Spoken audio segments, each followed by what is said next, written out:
Intimate partner violence is violence within family system or within a relationship. So intimate partner is similar to domestic violence, right? And domestic violence is within a family unit, a husband and wife, mother and daughter, father and son, or vice versa, mother-in-law, daughter-in-law. But predominantly, when we talk about intimate partner relationship, it is between a husband and a wife. And predominantly, it is the husband who's abusing the wife because of many conditions, and I'll explain to that gradually. There are many theories that explain why predominantly men abuse, and there are around 12, 13, but I will explain to you about 10 of these theories. Now it starts with the theory that says that carnivorous beasts, men are carnivorous beasts. There's a clear difference in male and female evolution, which combine to preserve the species. And this explains why men are more sexually aggressive and more violent in society. Now, second theory is personality disorders. And it has been researched and said that men are more violent, they are more antisocial with regards to rights of their other members in the family. They have borderline personality.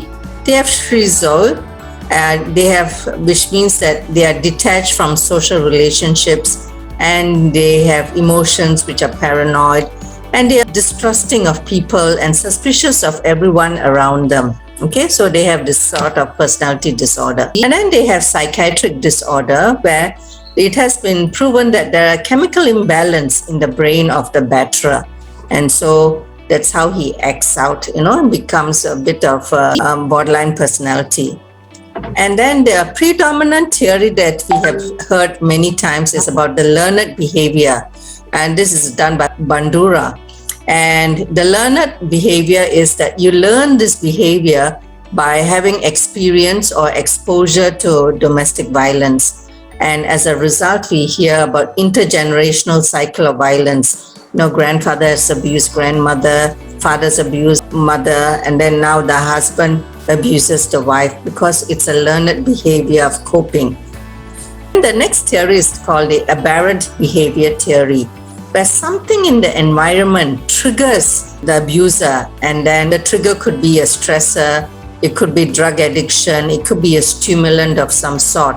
And so that triggers some reaction in the brain, and he gets angry or something or the other, and so he acts out. And then the next one is sociopathic behavior.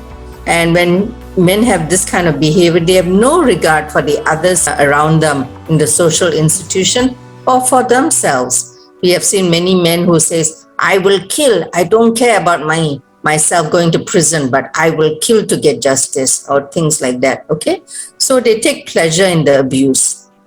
Then you have the systems theory, where we have seen that DV is a symptom of a family system that is out of balance, right? And in that family system, you have lots of stress, conflicts, and which brings out the aggressive behavior of an individual.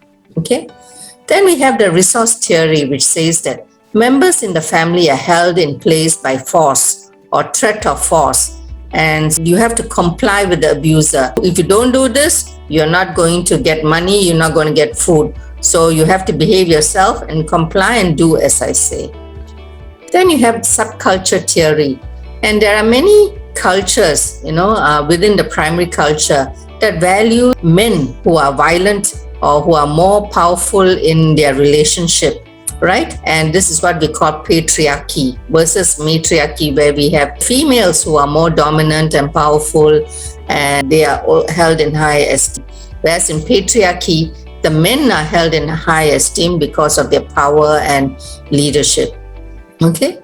And then the last theory is the feminist theory, which talks about gender inequality, where we have male domination, and men feel they have a right over the women, and they control and dominate the women in their lives. Okay, so the feminist theories.